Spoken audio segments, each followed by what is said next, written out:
Guys, please focus. So what I was saying was कि second type of isomerism जो stereo isomerism होगी उसको structural isomerism क्यों नहीं कह सकते? क्योंकि इन दोनों का overall structure same है. अगर वो differ कर रहे हैं सिर्फ arrangement में फर्क है. किसमें फर्क है? And what kind of arrangement is different? Tanish आप बताओगे सिस और ट्रांस में क्या डिफरेंस है? What is? इसमें दोनों नीचे हैं और ट्रांस पे दोनों नीचे कौन है? सेम वाले. सेम वाले. ऐसे तो दोनों ऊपर ही है. You will not say दोनों नीचे हैं दोनों ऊपर है. तुम बोलोगे same group lie on the same side. Same group lie on the मतलब नीचे वाले दोनों सेम है, ऊपर वाले दोनों सेम है. So how you define cis? Cis is that arrangement. Cis is that arrangement in which same atoms or groups of atoms lie on the same side. And guys, what about trans? How will you define trans? Same atoms lie on the opposite side. Same atoms or groups of atoms. Same atoms or groups of atoms lie on the opposite side. Now, after understanding what cis and trans is, let me tell you what question you get in exam. आपको question क्या आएगा? आपको question आएगा कि cis trans दिखाने की condition क्या है? What is the necessary and essential condition for an atom to show cis trans? अगर आप गौर करो कि अगर मैंने आपको cis trans का एग्जांपल दिया है तो मैंने ब्यूट 2 ही नहीं लिया, ब्यूट 1 ही क्यों नहीं लिया? जरा फोकस करो. जब मैंने आपको cis and trans का एग्जांपल भी समझाने के लिए एक एग्जांपल लिया है तो I straightforward to but 2 ही. Why did I take but 1 ही? नकाश आप बता सकते हो कि मैंने cis trans बनाने के लिए डबल बॉन्ड 2 और 3 के बीच में क्यों बनाया? अगर मैं लेट से आपको ब्यूट 1 ही दे दूं, ब्यूट 1 ही मतलब मैं आपको डबल बॉन्ड 1 और 2 के बीच में दे दूं तो क्या इसके cis and trans पॉसिबल होंगे? Let's try. Double bond part मैंने कौन से कार्बन के बीच में लिया है? अनलाइक 2 और 3. अब मेरा डबल बॉन्ड किस कार्बन के बीच में है? First and 2. ओके. अब अगर मैं पार्ट फिर से पूछूं कि फर्स्ट कार्बन के साथ कौन से दो एटम अटैच है? फर्स्ट आकाश ऊपर देखो, फर्स्ट कार्बन के साथ कौन से दो एटम अटैच है? फर्स्ट कार्बन को देखो H एंड H और दूसरे कार्बन के साथ एक H है और एक क्या है? CH2. फोकस करो ना. फर्स्ट कार्बन के साथ दो H है लेकिन सेकंड कार्बन के साथ लवे one of them is H and one of them is this big group CH2. अब प्रॉब्लम क्या आएगी पार्थ? अगर आप ऊपर वाले H को देखोगे तो आपको लगेगा कि same atom are lying on the same side तो आपको इसको सिस बोलने की कोशिश करोगे. बट अगर आप इन दोनों हाइड्रोजन को देखोगे तो आपको लगेगा same atom is in the opposite side तो आप इसको ट्रांस बोलने लगोगे. यानी कि ये कंपाउंड एलिजिबल ही नहीं है सिस ट्रांस शो करने के लिए.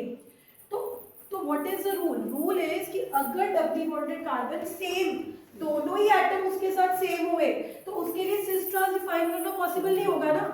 क्योंकि अगर वो दोनों ही सेम है, सेम होने की वजह से वो इसके साथ भी मैच करेगा और वो इसके साथ भी मैच करेगा. इसके हिसाब से इसको क्या होना चाहिए? सिस.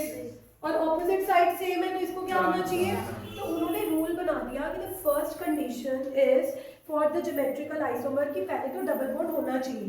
बट सेकंड कंडीशन है कि डबली bonded carbon should be attached with A and B. यानी कि अगर ऊपर A हाइड्रोजन है तो नीचे कुछ और होना चाहिए, चाहे हाथी हो चाहे घोड़ा हो चाहे कुछ भी हो. मतलब मैं ये नहीं कह रही कि दूसरा जो एटम है वो इससे मैच करना चाहिए. बेशक इससे मैच ना करे. लेट्स से यहाँ पे मैं मिथाइल लगा दूं, यहाँ पे मैं मिथाइल लगा दूं, यहाँ पे इथाइल है बट फिर भी ऊपर वाले सेम साइड पर होंगे तो एटलीस्ट मैं इसको सिस तो बोल पाऊंगी ना. आप कहोगे कि मैम ये मैच नहीं करे बट एटलीस्ट ये दोनों मैच कर गए और दोनों मैच करने वाले राइट नाउ किस साइड पे प्रेजेंट है? सेम साइड पे. तो मैं इसको क्या बोल सकती हूँ? तो कंडीशन ये नहीं है कि अगर पहले कार्बन के साथ ऊपर A लगा हुआ है नीचे B लगा हुआ है तो दूसरे कार्बन के साथ भी AB सेम ही लगा होना चाहिए. कंडीशन ये नहीं है. कंडीशन ये है कि इसके साथ चाहे दोनों मैच करे ना करे बट कंडीशन ये है कि डबली बॉन्डेड कार्बन के साथ दोनों सेम नहीं होने चाहिए. क्योंकि अगर तुमने दोनों सेम ले लिए तो आप खुद ही कंफ्यूज हो जाओगे. आपको सेम एटम सेम साइड पे भी नजर आएगा, आपको सेम एटम ऑपोजिट साइड पे भी नजर आएगा, then will you be able to call it cis or trans? Nothing. So the condition of a compound to show geometrical isomer is that apart from having double bond, the second condition important is कि double bonded carbon के साथ दो different atom attach होने चाहिए। यानी कि अगर ऊपर H है तो नीचे H नहीं होना चाहिए, उसकी जगह CH3 हो, मिथाइल हो, इथाइल हो, प्रोपाइल हो, ब्यूटाइल हो, एलिफेंट हो, डोंकी हो, कुछ भी हो, मतलब कुछ भी हो, बट सेम नहीं होना चाहिए।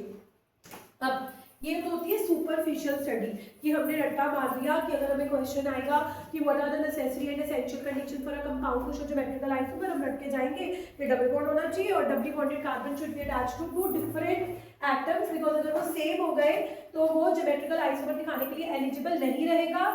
सेम होने की वजह से हम खुद ही कंफ्यूज हो जाएंगे कि इज इट सिस और इज इट ट्रांस।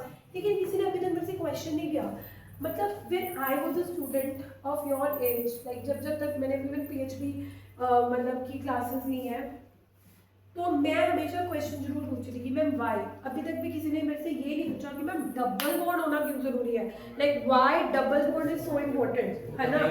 हाँ, पूछो फिर। whenever a question comes in your mind, you have to be inquisitive.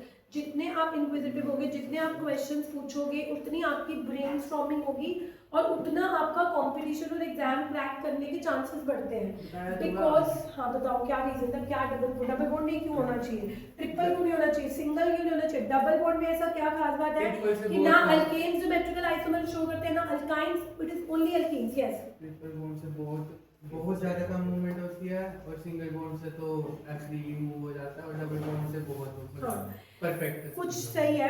अगर कार्बन कार्बन सिंगल होता है ना, तीन मुझे दो पेन दे दो एटलीस्ट, ये A है, ये B है ना? ऐसे तो सिंगल बॉन्ड होता तो एक साइड पे 3 लगे होते, बट अभी मैं 2 ही अज्यूम कर रही हूँ। 10 मार्क निकाल दिए थे। चाहिए होगा मुझे। Let's say this is A and this is B, है ना?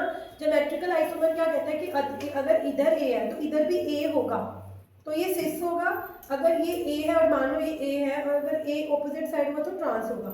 तो डबल बॉन्ड क्या होता है कि जब बॉन्ड डबल होता है ना, तो डबल में क्या होता है कि अगर A ऊपर है और B नीचे है तो A ऊपर ही रहेगा। क्यों? डबल बॉन्ड का मतलब होता है कि सिग्मा और पाई, मतलब जो दूसरा बॉन्ड होता है ना, उसकी वजह से, इस डबल बॉन्ड की वजह से यहाँ पे इलेक्ट्रॉन क्लाउड बन जाता है above the plane and below the plane, जो A को नीचे नहीं जाने देता, B को ऊपर नहीं आने देता।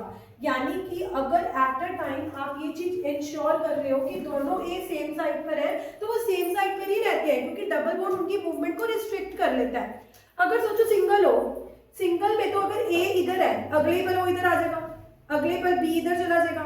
तो अभी तुम A इधर देख रहे थे, अगले पल इसके तो रोटोमर्स होते हैं। जब हम एल्केन्स वाला चैप्टर करते थे, स्टैगर्ड और एक्लिप्स कन्फर्मेशन, तो क्या करते थे कि एल्केन्स में आइसोमर अगर कोई पॉसिबल है तो वो रोटोमर होता था, क्योंकि उसमें ABC ऐसे घूमते रहते थे, ABC ABC ABC ABC ABC। तो तुम उसको सिस ट्रांस बोल ही नहीं सकते। सिस ट्रांस बोलने के लिए इट इज इंपॉर्टेंट कि अगर A ऊपर लगा हुआ है तो वो नीचे ना आए, क्योंकि अगर वो अगली पर नीचे आ जाएगा तो हम उसको ट्रांस बोलेंगे कि सिस बोलेंगे, उसकी तो मूवमेंट ही। तो double bond gives the restricted motion to the atoms attached to the doubly bonded carbon. जो कार्बन के साथ A ऊपर लग गया तो वो ऊपर ही लगा रह जाएगा, वो नीचे नहीं आ पाएगा। तो हम उसको देखकर डिसाइड कर सकते हैं कि क्या सेम एटम सेम साइड पे लगे हुए हैं या ऑपोजिट। अगर ये A अगले पर नीचे आ जाता तो ये ट्रांस बन जाता, अगर ये घूमता ही रहता तो हम खुद ही कंफ्यूज हो जाते कि इसको सिस बोलेंगे ट्रांस बोले। तो just because double bond give the exact and appropriate restricted motion, मतलब जितनी रिस्ट्रिक्शन देनी चाहिए उतनी रिस्ट्रिक्शन देता है। तो जहाँ A होते हैं वहाँ A रहते हैं, जहाँ B रहते हैं वो B रहते हैं, वो अपनी पोजीशन चेंज नहीं करते। और क्योंकि वो अपनी पोजीशन चेंज नहीं करते, फिर हम देख सकते हैं अगर हमें सेम एटम सेम साइड पे लग रहे होंगे तो हम उसको क्या डिफाइन कर देंगे, सिस। और अगर हमें सेम एटम ऑपोजिट साइड दिख रहे होंगे तो हम उसको क्या डिफाइन कर देंगे, trans. So having a double bond is very important because it gives the exact restricted motion to the atoms attached to the doubly bonded carbon.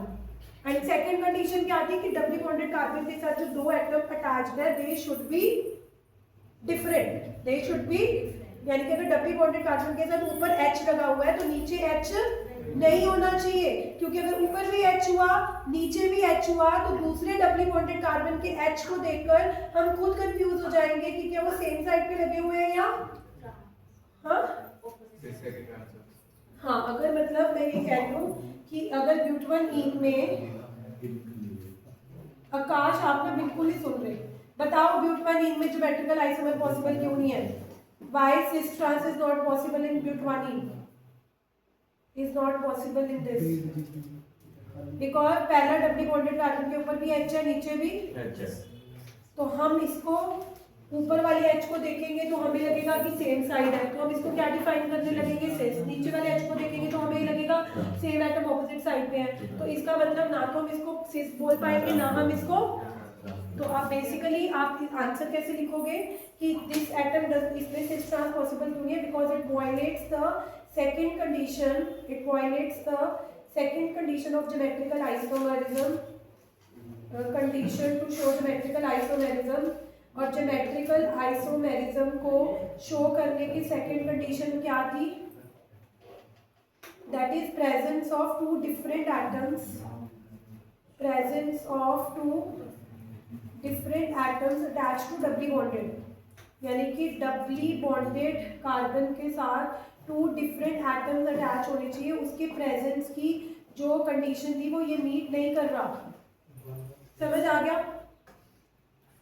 अब सिस और ट्रांस जो होते हैं ना, मैं थोड़े से क्वेश्चन देती हूँ आपको आइसोमेरिज्म के, फिर पता लगेगा कि आपको आइसोमेरिज्म कितना क्लियर हुआ है। जस्ट ओपन योर बुक्स, मतलब नोट्स।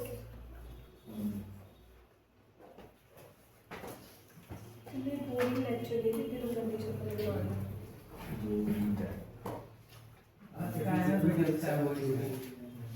आप तक बट वही है ना कि अगर तुम इसको इम्प्लीमेंट नहीं करोगे अपने चाहिए कर दिया वो हमने स्पेस खाली कर दिया क्या है बोला नोट है हो जाएगा आपने। अगर आपने अभी फोन बंद नहीं किया ना नैतिक देख लेना, फिर तभी मैं बोलती हूँ कि मैम को देख के आया। सेंड कर दिया अच्छा सेंड कर क्यों मैं इंटरफेस थोड़ा अमेज़न जैसा है।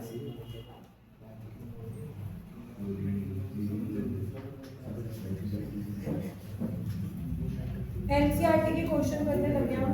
डिवीजन हुआ आपने इक्विलिब्रियम कर रहे हैं और ऑर्गेनिक केमिस्ट्री कर रहे हैं। इतना कोई V plus new like solo story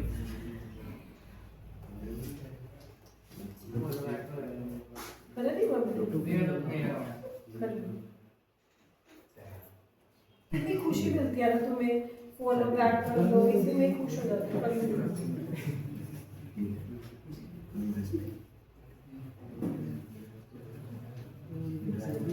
Please try this question 8.15.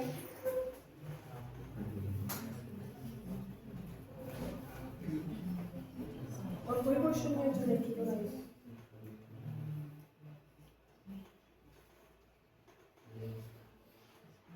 What is the relationship between the molecules? B part देखो, बी पार्ट में क्या रिलेशनशिप है? नहीं, ए बी सी तीनों में आपको रिलेशनशिप बताना है। सबसे पहले ए पार्ट को देख के आपको वो स्ट्रक्चरल आइसोमर दिख रहे हैं कि ज्योमेट्रिकल? लवे बोर्ड पे देखो, लवे look at the board. If you see A part, आपको वो कौन से आइसोमर दिख रहे हैं?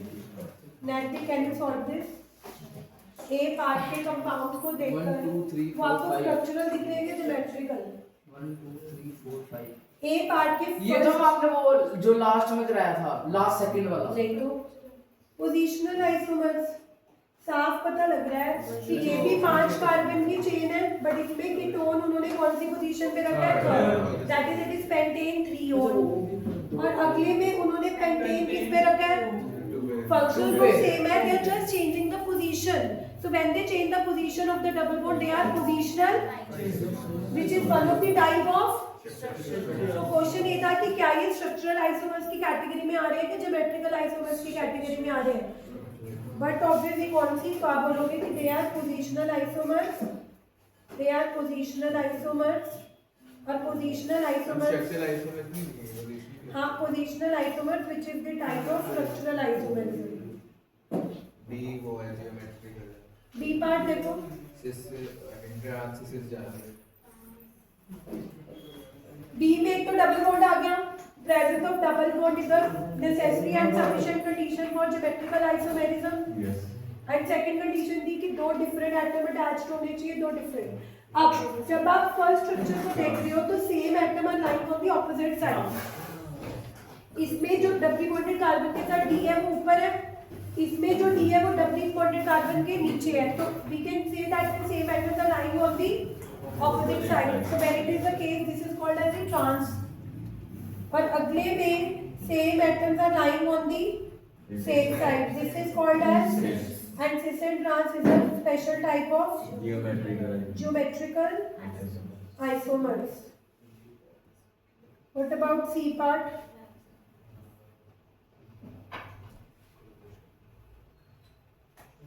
वो है स्ट्रक्चरल आइसोमर। नहीं स्ट्रक्चरल भी नहीं है, ज्योमेट्रिकल भी नहीं है, तो कुछ आई थिंक रेजोनेंस जैसी चीज हो रही है जो भी पढ़ाते हैं।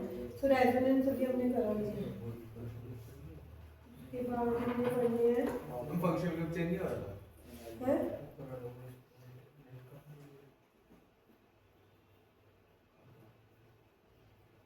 Okay discard.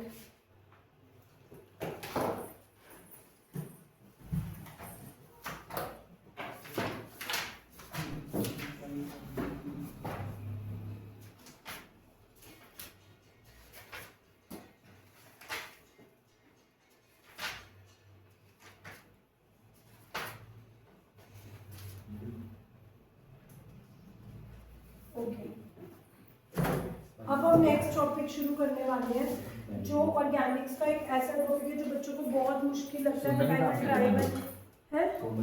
हाँ 1 to 20 कॉमन नेम्स भी याद करने के लिए बोले थे ना, चलो लेट अस लिसन देन कि कितने याद करके आए। 1 to 20 कॉमन नेम्स।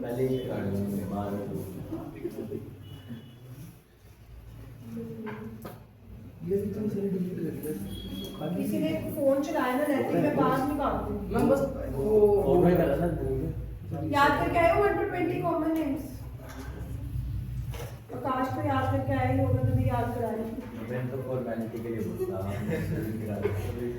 नहीं बट मैंने तो सीरियसली बोला था कि मैं सुनूंगी, और मैंने बोला भी था कि 11 12 13 छोड़ देना सिंस दैट टिपिकल, लेकिन बाकी 1 to 20 आपने याद करके आने। Are you guys ready? Yes ma'am. बंद कर दे फोन में। एक second Madhur are you ready? Let's start from part. Part tell me the name of 15th benzene के ऊपर CH3। What is this compound known as? Common name.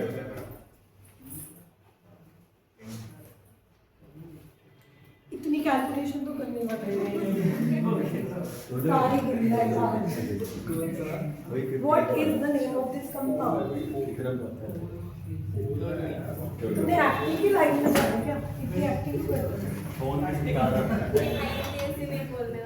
चल IPSC भी बोल दे, तो उसमें भी अगर आईपीएससी नेम भी देना है, मिथाइल 1 पे लगा हुआ है, 1 मिथाइल बेंजीन 1 2 3 4 5 उसमें भी काउंट करने की जरूरत नहीं है, उसमें भी 1 पे लगा हुआ है। So it is 1 methyl benzene but its common name is toluene, and now the IUPAC has accepted toluene as like its name. तो आप इसको टोलुइन ही बोलोगे, 1 मिथाइल बेंजीन नहीं बोलोगे। This is toluene. Okay coming to different can you tell me 14? Anisole तो थोड़ा उसका upper part है, जब बेंजीन के साथ OH लगाते हैं इसको फिनोल बोलते हैं। क्या बोलते हैं? और कल को बेंजीन C6H5 की फॉर्म में भी लिखी हुई आ सकती है। फॉर्मूला ऑफ बेंजीन है C6H6, बट अगर एक H हटा होगा तभी OH लगा होगा, तो formula of phenol is C6H5 OH, and this is popularly known as phenyl. Phenol. Okay. What is the common name of 8 Naitik nail paint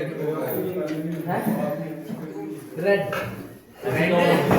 acetone Acetone. which is used in nail paint. Acetone used in nail paint remover. कौन बातें कर रहा है? Nail paint remover. Good morning. Thank you. Who will tell me the name of Divyansh 16? Ma'am मुझे आता है Vanshika. Ortho. Second amend Yes. Ortho is 1 and 2 relative position is not meta. This is ortho. So this is orthoxylene. Meta is 1,3 and para is 1,4 so ये तीनों ही xylene है. When there is one CH3 that is toluene. When there are two CH3 they are xylene. But दो CH3 की तीन possibilities बनती है.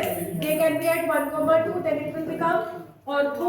If they are at 1,3 then it becomes meta and if they are at 1,4 it becomes para. Who will tell me the name of 19th? Raise hand. बेंजीनॉल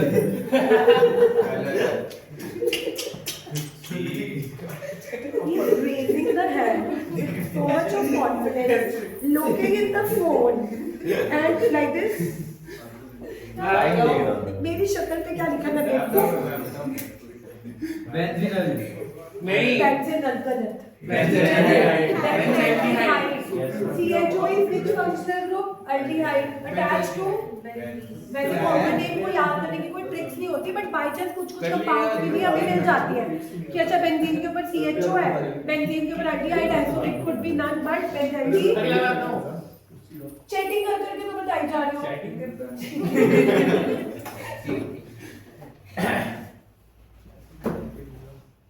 अब क्या बाकी पड़ा है 28 will tell.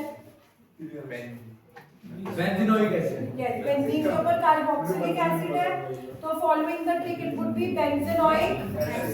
It is benzenoic or we can also simple called benzoic. So this is done. This कितने तो हो गए मतलब ये तो कितने सिमिलर है toluene orthoxylene metaxylene paraxylene benzene benzoic 20 benzene को कल से याद करके आना अभी 20 तक 1 to 10 से आगे हाँ बीच में सुनिए ना. Who will tell me 9? ये मैंने कल भी बताया था मैं बता 9 मान्य. हाँ O is ether. इधर भी मिथाइल डाईमिथाइल ईथर. अच्छा वैसे पूछ रही हूँ ये तो चलो डाईमिथाइल ईथर आपने बता दिया है मैंने बोला ही कॉमन नेम था. हैड इट बीन IUPAC तो इसका नाम क्या होता? कॉमन में तो तुमने देखा इधर मिथाइल है मिथॉक्सीमिथेन. IUPAC में ईथर का नाम कैसे लिखा जाता है? एक ऑक्सीजन को अल्काइल से ज्वाइन कर देते हैं like oxygen join with methyl becomes methoxy. दूसरी साइड भी एक ही कार्बन है तो methoxy methane. So you should know that this is its common name. Had it been IUPAC then we would have named it like as methoxy. अगर इसी को follow करें लवे तो 10th का नाम क्या होगा? ये डाई मिथाइल ईथर है ये डाई ये दोनों मिथाइल थे तो डाई मिथाइल ईथर हो गया. इसमें दोनों साइड इथाइल है तो डाई मिथाइल और इथॉक्सी थे तो चलो IUPAC नेम है di ethyl. Okay, coming to 7. दो कार्बन वाला aldehyde ethanol, but I am asking what common name. This is दो कार्बन वाला aldehyde, तो दो carbon is ethanol, but I am asking what common name.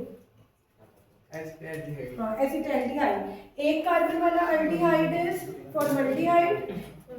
एक carbon वाले aldehyde को formaldehyde बोलते हैं जस्ट लाइक एक कार्बन वाले because it is obtained from red ants which is known as जो रेड एंड्स कभी लाल चींटी ने काटे तुमने नो मैम तो उसमें से जो एसिड निकलता है दैट इज फॉर्मा. तो वहीं से formic acid is one carbon वाली carboxylic acid which is secreted from the red ants. तो तो red singleton is known as फोर्मा, तो वहीं से डिराइव हुआ, इसका नाम फॉर्मिक एसिड। तो Acetic अगर आपको acid। याद रहेगा कि एक कार्बन वाले कार्बोक्सिलिक एसिड को क्या बोलते हैं, तो वहां से आपको ये भी याद रहेगा कि एक कार्बन वाले एल्डिहाइड को क्या बोलते हैं, फॉर्मेल्डिहाइड। तो कल कोई मुझे बोला था कि मैम ये तो खुद याद करेंगे, लेकिन जब टीचर कोई चीज पढ़ाती है तो बिहाइंड द स्टोरी से आपको कुछ कुछ चीजें याद हो जाती हैं। तभी मैंने कहा था कि रोज अगर हम 20 भी डिस्कस कर लेंगे, डाउन द लाइन वो चीज आपको शायद याद रहने में बेहतर रहेगा, रादर देन पेपर से एक दिन पहले आप सारे कॉमन नेम्स लर्न करोगे, आप एग्जाम में जाके सारे मिक्सअप कर दोगे। But if you will join a hint और you will do in parts कि रोज ही 10-20 कर रहे हैं, तो वो शायद वो चीज आपके दिमाग में, क्योंकि रट्टे को मारने का भी एक तरीका होता है, पिछली वाली बनाने को आ रही है। है? पिछली वाली बनाने को उल्टा भी आ सकता है कि आपको वो बोले कि फॉर्मिक एसिड का स्ट्रक्चर बनाओ, तो वाइस वर्सा भी होना चाहिए। नहीं कि मैम हमें ये तो पता था कि एक कार्बन वाली कार्बोक्सिलिक एसिड को फॉर्मिक एसिड बोलते हैं, बट फॉर्मिक एसिड का स्ट्रक्चर नहीं बनाना है। HCOH, दो कार्बन वाली carboxylic acid, CH3COH acetic acid. जैसे अगर दो कार्बन वाली कार्बोक्सिलिक एसिड का नाम एसिटिक एसिड होता है, वहीं से याद करो दो कार्बन वाले एल्डिहाइड का नाम एसिटैल्डिहाइड, दो कार्बन वाले नाइट्राइल का एसीटो, दो कार्बन वाले अमाइड का एसिटोअमाइड, एसिटाइलअमाइड, नो एसिटोअमाइड, ये सारे सेम है। एसिटाइल होता अगर दोनों लिख सकते हैं। एसिटाइलअमाइड नहीं, दोनों नहीं एसिटाइल। मैम एक में तो लिखा हुआ था स्लैश वैसे ना कितना आसान है याद करना, दो कार्बन वाले सारे ए से शुरू हो रहे हैं, लाइक दो कार्बन वाला एसिड एसिटिक, दो कार्बन वाला अमाइड एसिटाइलअमाइड, दो कार्बन वाला नाइट्राइल एसिटोनाइट्राइल, दो कार्बन वाला एल्डिहाइड एसिटाल्डिहाइड। बस कीटोन ही 3 कार्बन वाला एसीटोन है, क्योंकि दो कार्बन वाला कीटोन होता ही नहीं। आप बोलोगे कि मैम कीटोन तो 3 कार्बन वाला ए से शुरू हो रहा है, क्योंकि दो कार्बन वाला कीटोन तो एग्जिस्ट ही नहीं करता ना। बन जाएगा ना डबल बॉन्ड के डबली बॉन्डेड कार्बन के साथ सेम नहीं होने चाहिए, नहीं होने। उसके बाद पहले का क्या कॉमन नेम है, ethyl alcohol. Ethanol is its scientific name ethyl. तो I think we have discussed all. नहीं हमने कुछ ये है। ये तो सारे अब आपने 21 से लर्न करके आने हैं टिल 40। कल मैं 21 से 40 सुनूंगी और आप खुद रियलाइज करोगे कि मैम इसे 10-10, 20-20 करके तो स्टिल याद हो जाएंगे। बट अगर आप एक ही दिन 50 घंटे करने बैठोगे, you will maybe you learn it, but next day you will just mix it up all, तो उसका कोई फायदा नहीं है। चलो एनीवेज आज हमें नया टॉपिक शुरू करना था, which is the last part of the organic chapter, that is electronic displacements in a covalent bond। तो हमारे सिलेबस में 4 तरह की मूवमेंट्स हैं। One is inductive effect, one is electromagnetic effect, one is resonance, and the third is hyper consume. ये आपकी GOC का सबसे इम्पोर्टेंट पार्ट है, ये आपकी जीओसी का सबसे इम्पोर्टेंट पार्ट है। इंडक्टिव इफेक्ट से आज मैं स्टार्ट करूंगी। We won't be able to complete it whole, but we can always start. अब इंडक्टिव इफेक्ट क्या होता है, प्लीज बातें भी करें। जब हम ऑर्गेनिक केमिस्ट्री की बात करते हैं ना, तो जो इलेक्ट्रॉन्स होते हैं वो अपनी जगह पे नहीं रहते, वो मूव करते हैं। Electronic displacement in a covalent bond topic का नाम है कि जब कोवेलेंट बॉन्ड बनते हैं, यानी कि कार्बन और कार्बन या कार्बन और ऑक्सीजन के बीच में बॉन्ड बनते हैं, विच में भी सिंगल और विच में भी डबल और विच में भी ट्रिपल, तो वो दिखने में तो हमें ऐसे लगेगा कि बॉन्ड अपनी जगह पे है, क्योंकि ऑब्वियसली जब आप स्ट्रक्चर को देखते हो तो 2D पेपर में थोड़ा आपको बॉन्ड मूव करते हुए नजर आएगा, लेकिन कॉन्सेप्चुअली या फिर जो उनकी प्रॉपर्टीज देखी गई है उनसे साइंटिस्ट को पता लगा है। प्लीज बातें मत करो Divyansh, I am not saying anything that doesn't mean कि आप बातें करोगे। तो one of the effect is inductive effect. अब पहले तो आप कहोगे कि मैम बॉन्ड मूव करते हैं, इलेक्ट्रॉन मूव करते हैं, तो करें हम पढ़ क्यों रहे? हम पढ़ इसीलिए रहे हैं क्योंकि ऑर्गेनिक केमिस्ट्री में जब हम आगे भी बहुत सारी ऑर्गेनिक कंपाउंड की प्रॉपर्टीज स्टडी करेंगे, जैसे कुछ organic compound acidic in nature होते हैं, कुछ organic compounds basic in nature होते हैं, तो उनकी एसिडिटी और उनकी बेसिसिटी की, वो कितने स्ट्रॉन्ग एसिड बिहेव करेंगे, वो कितने वीक एसिड बिहेव करेंगे, वो इन इफेक्ट्स की वजह से उन पर बहुत इम्पैक्ट पड़ता है कि उन पे इंडक्टिव इफेक्ट कितना लग रहा है, उन पे इलेक्ट्रोमैग्नेटिक इफेक्ट कितना लग रहा है, उस पर रेजोनेंस हो रही है या नहीं हो रही है। यानी कि ये जो 4 इफेक्ट्स हम पढ़ने वाले हैं, ये एग्जामिनेशन के पॉइंट ऑफ व्यू से तो इम्पॉर्टेंट है और इस वजह से भी इम्पॉर्टेंट है कि वो 12th की ऑर्गेनिक्स में काम आएंगे, बट अदरवाइज ऑल्सो इनकी नॉलेज होनी इसीलिए ज़रूरी है क्योंकि अगर आप किसी कंपाउंड को डीपली स्टडी करना चाहते हो तो आपको उनकी नॉलेज होनी चाहिए। तो first effect is inductive effect. पहले मैं आपको इंडक्टिव इफेक्ट समझाने की कोशिश करूंगी, फिर हम इसकी बाद में एप्लीकेशन पढ़ेंगे कि इंडक्टिव इफेक्ट से फर्क क्या पड़ रहा है। लाइक इंडक्टिव इफेक्ट होता है तो वो हमें क्या करना है, या इसकी ऑर्गेनिक केमिस्ट्री पर क्या इम्पैक्ट पड़ रहा है। तो पहले इंडक्टिव इफेक्ट को सिंपल समझते हैं। कहते हैं जब कार्बन का कोई भी कंपाउंड होता है ना, लेट्स से आपके पास कोई carbon carbon carbon carbon carbon carbon का कंपाउंड है, जब तक तो कार्बन कार्बन है फिर तो कोई प्रॉब्लम नहीं, लेकिन जैसे ही कार्बन के साथ आप कोई इलेक्ट्रोनेगेटिव एटम अटैच करते हो, लाइक क्लोरीन, ब्रोमीन, आयोडीन, तो वो क्या करता है, इलेक्ट्रॉन अपनी तरफ खींच लेता है। बीइंग मोर इलेक्ट्रोनेगेटिव, ये क्या करेगा, ये कार्बन और अपने बॉन्ड को अपनी तरफ खींच लेगा। आकाश बॉन्ड बना के देखो अपना हाथ में, ये बॉन्ड बन रहा है। अगर मैं इससे ज्यादा ताकतवर हूँ, अगर मैं इससे ज्यादा ताकतवर हूँ तो इसको अपनी तरफ खींच लूंगी, तो the displacement of sigma electron. अब देखो मेरे वर्ड्स को थोड़ा ध्यान से सुनना, मैं डिस्प्लेसमेंट ऑफ सिंगल बॉन्ड भी बोल सकती थी, डिस्प्लेसमेंट ऑफ इलेक्ट्रॉन्स भी बोल सकती, बट मैंने बहुत प्रिसाइजली सिग्मा बोला है क्योंकि जब हम आगे अलग अलग इफेक्ट पढ़ेंगे, किसमें पाई बॉन्ड मूव कर रहा होगा, किसी में डबल बॉन्ड मूव कर रहा होगा, तो जब भी हम कोई इफेक्ट को पढ़ते हैं, उसकी डेफिनेशन देते हैं, हमें बहुत प्रिसाइजली ये बात पता होनी चाहिए कि किसकी डिस्प्लेसमेंट हो रही है। अब ये ऑब्वियस ही है कि सिंगल बॉन्ड में सिग्मा बॉन्ड ही होता है, बट फिर भी आपने लिखना है कि inductive effect is the displacement of sigma bond towards a more electronegative atom when it is attached to the carbon chain. जब भी कार्बन चेन के साथ एक ज्यादा इलेक्ट्रोनेगेटिव एटम जुड़ जाएगा तो वो कार्बन और अपने बॉन्ड अपनी तरफ डिस्प्लेस कर लेगा।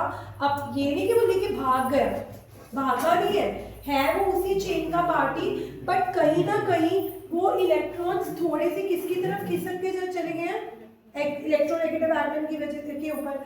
अब उसकी वजह से क्या होगा, इलेक्ट्रोनेगेटिव एटम के ऊपर कौन सा चार्ज आ जाएगा, पार्शियल, क्योंकि इलेक्ट्रॉन्स जिसकी तरफ जाएंगे, इलेक्ट्रॉन्स बीइंग नेगेटिव, वो एटम के ऊपर कौन सा चार्ज देंगे, पार्शियल नेगेटिव, जिसकी वजह से फर्स्ट कार्बन के ऊपर पार्शियल पॉजिटिव चार्ज आ जाएगा। अब ये जो पहला कार्बन है तनिष, वो अपने पॉजिटिव चार्ज को दूर करने के लिए क्या करेगा, जो फर्स्ट कार्बन के ऊपर पार्शियल पॉजिटिव चार्ज आया है, वो कहीं ना कहीं इस वजह से आया है कि उसके इलेक्ट्रॉन्स जो मिडल में होने चाहिए थे वो किसकी तरफ डिस्प्लेस हो चुके हैं, इलेक्ट्रोनेगेटिव एटम की तरफ डिस्प्लेस हो चुके हैं। तो उसकी वजह से पहले कार्बन के ऊपर कौन सा चार्ज आ गया, पार्शियल पॉजिटिव। अब ये कार्बन क्या कहेगा कि मेरे ऊपर तो इलेक्ट्रॉन की कमी आ गई। अब जब भी किसी एटम के ऊपर इलेक्ट्रॉन की कमी आती है तो उसको पूरा करने के लिए कुछ तो ट्राई करेगा, तो ये क्या करेगा, ये दूसरे कार्बन से खींचेगा। जब ये दूसरे कार्बन से खींचेगा तो दूसरे कार्बन के ऊपर कौन सा चार्ज आ जाएगा, पार्शियल पॉजिटिव डैश। मतलब मैं इसको पार्शियल पॉजिटिव बोल रही हूँ, इसको पार्शियल पॉजिटिव डैश क्यों बोल रही हूँ, इसको भी पार्शियल पॉजिटिव क्यों नहीं बोल रही, क्योंकि ये थोड़ा सा कम हो जाएगा। Very good. यहाँ पे जितनी कमी आई है वो इतनी कमी इसके ऊपर नहीं आएगी। क्यों, क्योंकि इससे तो डायरेक्टली किसने खींचे, एक इलेक्ट्रोनेगेटिव एटम ने। अब एक आकाश से कोई बहुत ताकतवर बंदा, ये पिज्जा खा रहे हैं, कुछ भी खा रहे हैं, अब कोई मोटा सा बंदा इसे खाना लेके चला जाए, अब ये अपनी कमी पूरी करने के लिए दूसरे से खींचेगा, पर ये थोड़ा उतना खींच पाएगा जितना इससे कोई वो मोटा सा ताकतवर बंदा खींच के चला गया।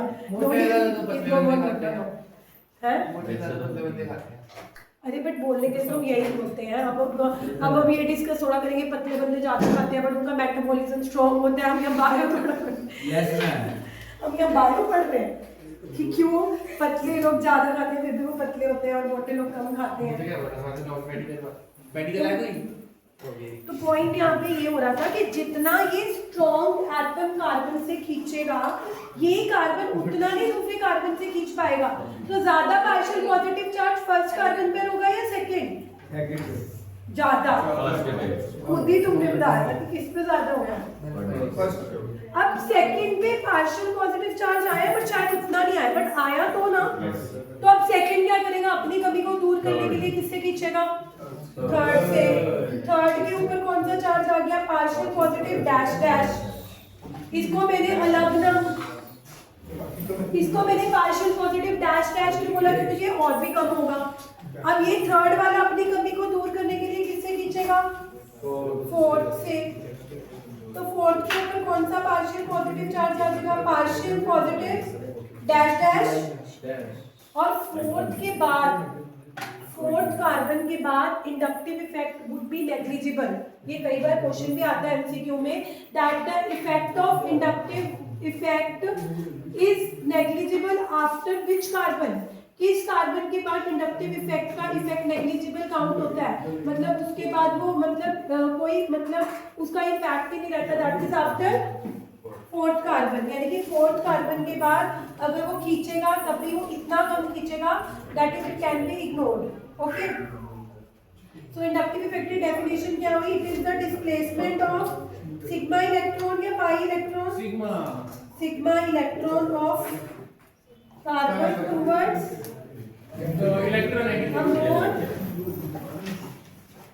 electronegative atom attached in the carbon chain, due to which X acquires partial negative charge। Please बातें मत करो। And carbon acquires partial. अब इंडक्टिव इफेक्ट ना दो तरह से होता है, प्लस साइन और माइनस साइन। अभी जो मैंने एग्जांपल करा था जिसमें एक्स, जैसे मैं क्लोरीन ले रही हूँ, अगर आप कार्बन चेन के साथ एक ऐसा एटम अटैच कर रहे हो जो उसे खींच रहा है, इलेक्ट्रॉन विड्रॉइंग ग्रुप है, अगर आप कार्बन चेन के साथ एक ऐसा एटम या ग्रुप ऑफ एटम अटैच करें जो इलेक्ट्रॉन विड्रॉइंग है, तो वो माइनस आई इफेक्ट शो करेगा। ऑन दी अदर हैंड कुछ डोनेटिंग ग्रुप होते हैं जो कार्बन को दे देते हैं, वो कौन सा इफेक्ट शो करते हैं। अब बच्चों को भूल ना जाए एग्जाम में, तो मैं आपको ये एग्जाम्पल हमेशा देती हूँ कि मान लो आपके पास कोई बैंक अकाउंट है, अगर आप अपने बैंक अकाउंट में पैसे डोनेट करोगे, मतलब अपने अकाउंट में पैसे डालोगे, तो आपका अकाउंट पॉजिटिव में जाएगा। लेकिन अगर पैसे विड्रॉ ही करते रहोगे तो अकाउंट किस में जाएगा, नेगेटिव में। So from this you can always remember कि विड्रॉइंग से हमेशा नेगेटिव होता है। तो withdrawing group always show which inductive effect, minus I. लेकिन जो डोनेटिंग ग्रुप होते हैं वो दे देकर कौन सा इंडक्टिव इफेक्ट शो करते हैं। यार why we are talking in the class, like this is so important and tough topic going on, like जब मैं इसका आपको एप्लीकेशन दूंगी आपको समझ नहीं आएगा कि इंडक्टिव इफेक्ट इतना मुश्किल था। अभी तो ये लग रहा होगा ठीक है, एटम जुड़ा हुआ है, खींच रहा है, दे देता है। वैसे भी तुम ट्यूशन में आगे भी अभी खुद दिव्यांश पढ़ते हैं। In the last test also which you gave of chemical equilibrium, you just get 12 marks out of 30. Yes, so this is the performance you are giving. Being having good IQ will not lead you good marks. सही बात है। You never ask जब मैं आप कर जाते हो कि declare tuition is off, मैंने बोला। तो इंडक्टिव इफेक्ट इतना इंपॉर्टेंट टॉपिक, आप उसको इतना कैजुअली नहीं ले सकते, प्लीज सुन लो। तो इंडक्टिव इफेक्ट कितने टाइप्स का होता है, plus I and minus I effect is shown by which groups, withdrawing group. और विड्रॉइंग ग्रुप में आपको पता होना चाहिए सबसे ज्यादा विड्रॉइंग कौन होता है, NO2, उसके बाद Cl, उसके बाद COOH, फिर फ्लोरो, फिर इसी ऑर्डर में पता होना चाहिए, क्योंकि कई बार क्या होगा कि फ्लोरो भी लगा होगा और क्लोरो भी लगा होगा, दो कंपाउंड दिए होंगे और आपसे पूछा जाएगा कि ज्यादा माइनस आई इफेक्ट कौन शो कर रहा है। अब जिसको बस ये पता होगा कि फ्लोरो भी विड्रॉइंग है, क्लोरो भी विड्रॉइंग है, लेकिन ये भी पता होना चाहिए ज्यादा विड्रॉइंग कौन है, फ्लोरो, फिर फ्लोरो, फिर और फ्लोरो क्लोरो ब्रोमो आयोडो से भी सबसे ज्यादा विड्रॉइंग कौन है, कार्बोक्सिलिक, फिर उससे पहले दिए कौन सबसे ज्यादा, और डोनेटिंग ग्रुप कौन से होते हैं, अल्काइल ग्रुप।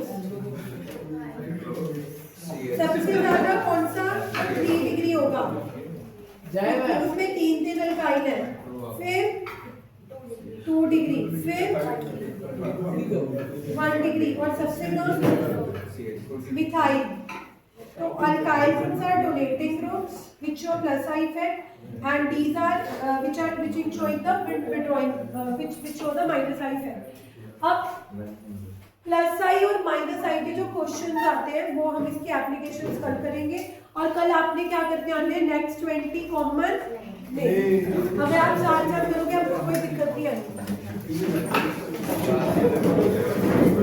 फिर आप ये सेट कैसे करोगे? It won't be able to like WhatsApp से send तो to आएगा नहीं। WhatsApp। Right. फिर कैसे सेट होगा?